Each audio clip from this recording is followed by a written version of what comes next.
இருக்கும் அக்கம் பக்கம் நிகழ்ச்சியில இன்னைக்கு அக்கம் பக்கம் நிகழ்ச்சியில நம்ம கூட போனா ராஜ் இருக்காங்க. சுற்றுச்சூழலை பற்றின ஒரு அக்கறையோட அவங்க செயல்படுறத பார்த்து நம்ம இன்ஸ்பயர் ஆகுது. இப்படி போயிட்டு இருக்கு நம்மளோட நிகழ்ச்சி. இப்ப நான் உங்ககிட்ட கேட்கறதுக்கு என்னன்னா, ஏன் நம்ம இந்த குப்பைகளை நாமளே கையாளணும் அப்படின்ற ஒரு எண்ணம் உங்களுக்கு வருது?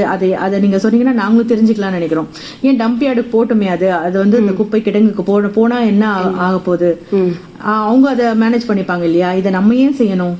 ஓகே, நம்ம ஏன் செய்யணும் அப்படின்னா இதுக்கு ஒரு முக்கியமான 3 காரணம் இருக்கு. முதல் காரணம் பாத்தீங்கன்னா, இப்போ டம்ப் யார்ட்ஸ் எல்லா சிட்டிஸ்லயும் இருக்கு. சென்னை, பாம்பே, டெல்லி எல்லா இடத்துலயும் பெரிய பெரிய மலைகள் மாதிரி டம்ப் யார்ட்ஸ் இருக்கு. இதுல என்ன ஆகுதுன்னா, இப்ப நம்ம மொத்தமா குப்பையை ஒரு பிளாக் கவர்ல கட்டி வெளி தூக்கி போட்டுறோம். இல்ல பிரிச்சு கூட போடலாம், அப்புறம் சேர்த்துப்பாங்க. பட் எல்லாமே சேர்ந்துதான் அந்த டம்ப் யார்டுக்கு போகுது. அப்படி போகும்போது அதுல இருக்க ஆர்கானிக் வேஸ்ட் இருக்கு இல்லையா, நம்மளோட கிச்சன் கழிவுகள், இதெல்லாம் மக்குற குப்பை. இந்த மக்குற குப்பை மக்க ஆரம்பிக்குது அந்த டம்ப் யார்ட்ல. ஆனா அங்க காத்து இருக்காது, ஆக்சிஜன் இருக்காது. அதனால என்ன ஆகுது, மீத்தேன் ஜெனரேட் ஆகுது. இந்த குப்பையும் அந்த குப்பையும் சேர்ந்து அதுல இருந்து லீச்சேட் வருது. ஏன்னா இப்போ நீங்க ட்ரை வேஸ்ட்னு சொல்லும்போது நம்ம ஹவுஸ்ல இருந்து போறதுல பிளாஸ்டிக் அண்ட் பேப்பர் இருக்கும். வேற இண்டஸ்ட்ரியல் வேஸ்ட்டும் அங்கதான் வருது, பயோமெடிக்கல் வேஸ்ட்டும் அங்கதான் வருது. அப்போ இண்டஸ்ட்ரியல் வேஸ்ட்ல வரும்போது இந்த வேஸ்ட்டும் அங்கதான் வருது. ஸோ அதுல நிறைய ஹெவி மெட்டல்ஸ் இருக்கலாம், கெமிக்கல்ஸ் இருக்கலாம். ஸோ இந்த மகுர குப்பையும் அந்த மெட்டல்ஸ் அந்த கெமிக்கல்ஸோட சேர்ந்து அதுல இருந்து வர லீச்சேட் பக்கத்துல இருக்கிற கிரவுண்ட் வாட்டர் ஃபுல்லாவே உங்களுக்கு பொல்யூட் ஆயிடும். அதுல இருந்து வரக்கூடிய அந்த கழிவோ இல்லைன்னா சேர்ந்து ரியாக்ட் ஆகக்கூடிய அந்த கெமிக்கல் நிலத்தடி நீரை மாசுபடுத்திடும். நிலத்தையுமே மாசுபடுத்துது. நிலத்தடி நீர் மட்டும் கிடையாது, மழை பெய்யும் போது அகைன் இதுல மழை பெஞ்சு போகும்போது அந்த ரன் ஆஃப் வாட்டர் இது அப்படியே அடிச்சுட்டு போய் கடலுக்கும் சேர்த்துரும். இந்த லீச்சேட்டையும் இந்த கெமிக்கல்ஸும் கடலுக்கும் போயிடும். அது ஒண்ணு. இன்னொன்னு இந்த மீத்தேன் ஜெனரேட் ஆகுதுன்னு சொன்னேன் இல்லையா. ஸோ இந்த மக்குற குப்பை அங்க மக்க ஆரம்பிக்கும் போது அங்க ஆக்சிஜன் இல்லாதனால மீத்தேன் ஜெனரேட் ஆகுது. மீத்தேன் ஒரு விஷவாயு, ஒரு டாக்ஸிக் கேஸ். அது கார்பன் டை ஆக்சைடோட ஒரு 25 டைம்ஸ் ஜாஸ்தி விஷமான ஒரு வாயு. அது ஃபயரும் ஆகும், இன்ஃபிளேமபிள். ஸோ அதனாலதான் பாத்தீங்கன்னா நிறைய டம்ப் யார்ட்ஸ்ல ஃபயர் ஆயிடுச்சு அப்படின்னு சொல்லி நீங்க பேப்பர்ல படிப்பீங்க. டெல்லியில ஃபயர் வந்தது, சென்னையில போன வருஷம் ஏப்ரல்ல வந்தது. சோ இந்த மாதிரி ஃபயர் கொச்சின்ல கூட. ஆமா. சோ இந்த மாதிரி ஃபயர் ஆச்சுன்னா இது அணைக்கிறதுக்கே பாத்தீங்கன்னா ஒரு 5 நாள் ஆச்சு. சென்னையிலேயே போன வருஷம் ஏப்ரல்ல 5 நாள் முழுக்க ஏகப்பட்ட ஃபயர் சர்வீஸ் வண்டி அதை அணைக்க ட்ரை பண்ணி ரொம்ப கஷ்டப்பட்டு அணைச்சாங்க. அப்படி ஃபயர் ஆகும்போது இது கெமிக்கல் டாக்ஸின்ஸ் எல்லாம் அந்த காத்துல வரும். அந்த சைடு ஏர் ஃபுல்லாவே பொல்யூட் ஆகி இந்த டம்ப் யார்டுக்கு பக்கத்துல இருக்கவங்க மட்டும் கிடையாது, தூரமா இருக்கிறவங்களும் அஃபெக்ட் ஆவாங்க.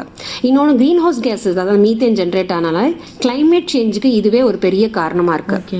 நம்ம எல்லாரும் என்ன நினைக்கிறோம்னா, கிளைமேட் சேஞ்ச்னா அண்டார்டிகால கிளேசியர் மெல்ட் ஆகுது, குளோபல் வார்மிங் ஆகுது, எங்கேயோ சீ லெவல், யாரோ அமேசான்ல காடுகள் அழிக்கிறாங்க, அதனால தான் கிளைமேட் சேஞ்ச் ஆகுது நம்ம நினைச்சிட்டு இருக்கோம். அது கிடையாது. அது மட்டும் கிடையாது. நம்ம ஒவ்வொரு ஊர்ல இருக்க டம்ப் யார்ட், இந்த குப்பை கிடங்குகள் எல்லா ஊர்லயுமே இருக்கு. சின்ன ஊர்ல சின்ன சைஸ் இருக்கும், பெரிய ஊர்ல பெரிய சைஸ். ஸோ அந்தந்த ஏரியாஸ்க்கு இருக்கிற மாதிரி ஒரு டம்ப் யார்ட் இருக்கு. இந்த டம்ப் யார்ட்ஸ்ல வர மீத்தேனாலையும் இந்த மிக்சட் சாலிட் வேஸ்ட்னாலையும் நமக்கு கிளைமேட் சேஞ்ச் உருவாகுது. அப்ப நம்ம ஒவ்வொருத்தரும் அந்த குப்பையை சேர்த்து போடும்போது கிளைமேட் சேஞ்சுக்கு நம்ம வழி கோர்றோம். இது நம்ம செய்யக்கூடாது. இதுதான் உங்களுடைய மெயின் ரீசன். நீங்க வீட்ல அந்த 90% குறைக்கணும்னு நினைக்கிறதுக்கு காரணமே இதுதான். இன்னைக்கு இந்த வேஸ்ட் நம்ம வீட்டுல இருக்குன்னா இன்னைக்கே நம்ம அதை எடுத்து இதெல்லாம் மண்ணில் மக்கிடும் அப்படின்னு அந்த பாட்டில் போட்டுடலாம். ஆமா, இதெல்லாம் நம்ம கொடுத்துடலாம். ஆமா, ரீயூஸ் பண்ணி யாரான்னு வேற ஒரு மேட் பண்ணலாம், இல்ல என்ன பண்ணணும்ன்றத அவங்க பண்ணலாம்ன்ற மாதிரி நீங்க கொடுத்துருவீங்க. இந்த நீங்க சொன்ன அந்த டூத் பேஸ்ட் இதெல்லாம் கூட நீங்க கொடுத்துருவீங்க. ஆமா, அந்த recycle total waste management companies அதை ஹேண்டில் பண்ணுவாங்க. இந்த ரீசைக்கிள்பிள்ஸ் என்ன பண்ணுவாங்கன்னா, நீங்க சொல்ற மாதிரி அது ரீபர்பஸ் பண்ண ட்ரை பண்ணுவாங்க. சில இப்போ க்ளோத்ஸ்னா அது ரீசைக்கிள் பண்ணுவாங்க, வேற மேட்டோ ஏதோ செய்வாங்க. பிளாஸ்டிக்னா அதை திரும்ப ரீசைக்கிள் பண்ணி இன்னொரு டைப் பிளாஸ்டிக் பண்ணுவாங்க. பேப்பர் அகைன் ரீசைக்கிள் ஆயிடும். ஸோ சில ஐட்டம்ஸ் இருக்கும், நான் சொன்ன மாதிரி அந்த சில கவர் இருக்கு இல்லையா, அந்த சிப்ஸ் பேக்கெட்டோ பிஸ்கெட் ராப்பரோ இல்ல பால் பேக்கெட்டோ கம்மியான வெயிட்ல வர அந்த தின் பிளாஸ்டிக் MLPன்னு சொல்லுவாங்க. இல்லைன்னா 2-3 பிளாஸ்டிக் சேர்ந்து இருக்கும், டிஃப்ரெண்ட் டைப் ஆஃப் பிளாஸ்டிக் சேர்ந்து இருக்கும். மல்டி லேயர் பிளாஸ்டிக், அலுமினியம் ஃபாயிலோட பிளாஸ்டிக் இருக்கும். இதெல்லாம் பிரிக்க முடியாது. ஸோ இதனால கவர்மெண்ட் என்ன ஒரு டைரக்டிவ் கொடுத்துருக்காங்கன்னா, இந்த ஃபைனல் இந்த நான் ரீசைக்கிளபிள் நான் பயோடிகிரேடபிள் வேஸ்ட்டை நம்ம சிமெண்ட் ஃபேக்டரிஸ்ல ஒரு ஃபியூவல் ஜெனரேட் பண்றதுக்கு அனுப்பலாம் அப்படிங்கறத ஒரு டைரக்டிவ் கொடுத்திருக்காங்க. ஸோ இது சில வருஷங்களா நடந்துட்டு இருக்கு. அப்ப இந்த டோட்டல் வேஸ்ட் மேனேஜ்மெண்ட் கம்பெனிஸ் இதெல்லாம் மொத்தமா கட்டி பேல் பண்ணி இந்த சிமெண்ட் ஃபேக்டரிஸ்க்கு நமக்கு கடப்பாலனாலும் சரி அரியலூர்லும் சரி சிமெண்ட் ஃபேக்டரிஸ்க்கு அனுப்புவாங்க. இது ஒரு ஃபியூவலா கன்வெர்ட் ஆகுது. இப்போதைக்கு இதுதான் நம்ம கிட்ட இருக்க ஒரே சொல்யூஷன் இதுக்கு. ஸோ நம்ம என்ன நல்ல சொல்யூஷனும் காட்டியிருக்கீங்க. ஏன்னா ஒரு களஞ்சியம் மாதிரி நீங்க சொல்ல சொல்ல இப்படி எல்லாம் கூட இருக்குதா, இதெல்லாம் ஒண்ணுமே பண்ண முடியாதுன்னு நினைச்சா, ஆனா இதுக்கும் ஒரு வழி வச்சிருக்காங்க. ஓகே, அதுக்கு நம்ம அவங்ககிட்ட கொடுத்துறது பெட்டர். ஆமா. ஸோ அதனாலதான் வந்து ரெஸ்பான்சிபிள் ரீசைக்ளிங் நாங்க சொல்றோம். நீங்க பொறுப்பா ரீசைக்கிள் பண்ணோம். இப்ப பால் பாக்கெட் ரீசைக்கிள் பண்ணலாம் அப்படின்னா அது கொஞ்சம் வாஷ் பண்ணி ட்ரை பண்ணி அதில் வைக்கணும். ஓகே, அப்படி தூக்கி போட்டா அது ரீசைக்கிள் ஆகாது, அது பண்ண முடியாது. ஸோ அந்த மாதிரி சில ஐட்டங்களை வந்து நீங்க கிளீன் பண்ணி வாஷ் பண்ணி சேர்க்கிற மாதிரி இருக்கும். அனி சிப்ஸ் பாக்கெட் அதெல்லாம் கூட நம்ம ஆமா வாஷ் பண்ணி தான் எல்லாத்தையும் வாஷ் பண்ணலாம். சிலதெல்லாம் வந்து ஜஸ்ட் நீங்க உதறினீங்கன்னா போதும். அதுல வந்து எந்த ஒரு ஃபுட் பார்ட்டிகல்ஸ் இருக்கக்கூடாது, கிளீனா இருக்கணும். கிளீன் அண்ட் ட்ரை, அதுதான் அதோட ஃபார்முலா. ஓகே ஓகே சரி. அப்புறம் நீங்க வந்து நிறைய ஃபேன்சி நேம்ஸ் எல்லாம் வச்சிருக்கீங்க, அதெல்லாம் நாங்க பார்த்தோம். பகவதி, பேக்வதி, அப்புறம் வேஸ்ட் வண்டர்ஸ், அந்த மாதிரி.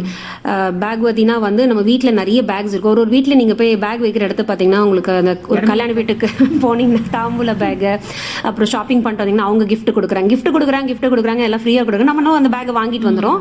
கிட்டத்தட்ட ஒரு 50 பேக் இருக்கும். ஒரு சாதாரண ஒரு வீட்டில் ஒரு 50 பேக் இருக்க வாய்ப்பு இருக்கு. ஸோ இந்த பேக் எல்லாம் நாங்கள் என்ன பண்ணோம், இந்த மாதிரி ஒரு இனிஷியேட்டிவ் அனௌன்ஸ் பண்ணோம். பேக் வத்தியாங்க, பேக் வானாங்க அப்படின்னா உங்க வீட்டில் இருக்க வேண்டாம், உங்களுக்கு தேவையில்லாத பேக், இந்த மாதிரி சின்ன சின்ன பேக்ஸை வந்து நீங்க எங்களோட ஸ்டோர் ஒன்று இருக்கு எங்களுக்கு கம்யூனிட்டியில, அங்க நீங்க போய் வந்து கொடுத்தீங்கன்னா, டொனேட் பண்ணீங்கன்னா அவங்க அதை ரீயூஸ் பண்ணிப்பாங்க. இல்ல அங்க நிறைய இருந்துன்னா அந்த ஏரியால இருக்க வேற வெண்டாருக்கு கொடுக்கலாம், ஒரு பூக்காரங்களுக்கோ ஒரு காய்கறிக்காரருக்கோ கொடுக்கலாம். நம்ம இது யார் வேணா பண்ணலாம். ஸோ அதை ரீயூஸ் பண்றோம். இந்த மாதிரி நாங்கள் அந்த 5 hours வந்து இந்த மாதிரி ஃபேன்சி நேம்ஸ் போட்டு ப்ரமோட் பண்றோம். ஸோ இதுல வந்து ரீயூஸ் ஆகுதா. அப்புறம் வந்து வேஸ்ட் வண்டர் அப்படின்னா அப்சைக்ளிங் ஒர்க் ஷாப் பண்ணுவோம். நம்ம வீட்டில் ஒரு சாதாரண ஒரு டப்பா இருக்கு, அதை தூக்கி போடாம நான் ஒரு ஆர்கனைசரா அதை மாற்ற முடியும். ஒரு அழகான ஒரு இது சின்ன ஒரு பாக்ஸா மாத்தலாம், இல்ல ஒரு கிஃப்ட் பாக்ஸா மாற்ற முடியும். இல்ல ஒரு பாட்டில் இருக்கு, அந்த பாட்டில வந்து அழகா பெயிண்ட் பண்ணி ஒரு ஃப்ளவர் வாசா மாற்ற முடியும். ஸோ இது வந்து ரீபர்பஸ் பண்றோம். ஒரு பொருளை வேற ஒரு பர்பஸ்க்காக பயன்படுத்துறோம். ஸோ இதுக்கெல்லாம் நாங்கள் ஒரு ஃபேன்சி நேம்ஸ் வச்சு குழந்தைங்களையும் அங்கே இருக்கிற மற்ற ரெசிடென்ஸையும் அட்ராக்ட் பண்ணி அவங்க இதை மோட்டிவேட் பண்றோம். ஆமா ஓகே. ஏன்னா எது சொல்றது அப்படிங்கறத விட இந்த மாதிரி சொல்லும்போது உங்களுக்கு அந்த ஒர்க் நடந்துருச்சு இல்லைங்களா? கரெக்ட். ஸோ அதனால தான் அப்போ உங்களோட பர்பஸ் ஆஃப் இந்த மாதிரி நேம்ஸ், கிளாத் கலெக்ஷன், அப்புறம் வந்து பிளாக் கோல்டு. பிளாக் கோல்டு வந்து எங்களோட கம்போஸ்ட் தான் பிளாக் கோல்டுன்னு சொல்லுவோம். ஸோ இப்போ எப்படின்னா நாங்கள் நிறைய கம்போஸ்ட் இப்போ 65 பேர் பண்ணும்போது சில பேருக்கு அது எக்ஸஸா இருக்கும். என்ன பண்றது அப்படின்னு வந்து கேட்பாங்க. அப்போ வந்து இது விற்கிறதுக்கு கூட நாங்கள் சில வழி பண்ணி வச்சிருக்கோம். இது ஒரு குரூப் மாதிரி போட்டு யாருக்கு வேணுமோ நிறைய வேணுமோ அவங்க இவங்க கிட்ட வாங்கிக்கலாம் அப்படின்னு. ஸோ அப்போ எப்படி ஒரு சர்க்கிள் ஆயிடுச்சு பாத்தீங்களா. நாங்கள் வீட்டில் இருக்க குப்பையை எடுத்து அதை உரமாக்கி நாங்களும் காய்கறி ரைஸ் பண்றோம், இல்லை கீரை ரைஸ் பண்றோம், அது வேற யாருக்கும் கொடுக்குறோம், அவங்களுக்கும் அது யூஸ் ஆகுது. ஸோ அந்த மாதிரி ஒரு வேஸ்ட்லேயே வந்து இவ்வளோ விஷயம் நம்ம இவ்வளோ நாள் தெரிஞ்சுக்காமலே இருந்திருக்கோம். கரெக்டா. ஓகே, நீங்க சொல்லும்போது அதுல ரொம்ப வந்து நீங்க கவர்மெண்ட்டையும் வந்து இதுல இன்வால்வ் பண்றது மாதிரி அவங்க சைட்ஸை போய் பார்த்து இவ்வளோலாம் நம்மளுக்கு கொடுக்குறாங்க அப்படின்றத நீங்க எங்களுக்கு சொல்றீங்க பாத்தீங்களா. அதுதான் வந்து ரொம்ப முக்கியமான விஷயமா நான் பாக்குறேன் இந்த ஒரு ஷோல. ஏன்னா இதெல்லாம் இவங்க இனிஷியேட்டிவ் எடுக்கிறாங்கன்னு தெரிஞ்சாதான் நம்மளும் அவங்கள யூஸ் பண்ணிக்க முடியும். சும்மா நம்ம யாரும் பிளேம் பண்றதுல. ஆமா, சொல்யூஷன் நமக்கு வேணும்னா அந்த ப்ராப்ளம் சால்வ் பண்ண நம்ம சொல்யூஷனை தேடி போறது தான் சில சமயம் நடக்குது. ஸோ அப்படிதான் சொல்யூஷன் தேடி போயிருக்காங்க நேர்களே. அவங்களுடைய அந்த வார்த்தைகள்லாம் கேட்கும்போது நம்மளுக்கு ரொம்ப உற்சாகமாக இருக்குது. நீங்கள் சொன்ன மாதிரி நாங்களும் அந்த சைட்ஸ்லாம் போய் பார்க்குறோம். எங்களால் என்னென்ன முடியுதுன்றதை நாங்களும் வந்து யூஸ் பண்ண பார்க்குறோம். நேரம் பார்த்தீங்கன்னாக்கா 10 மணி 46 நிமிஷம் 40 நொடி ஆயிடுச்சு. இன்னும் ஒரு 2-3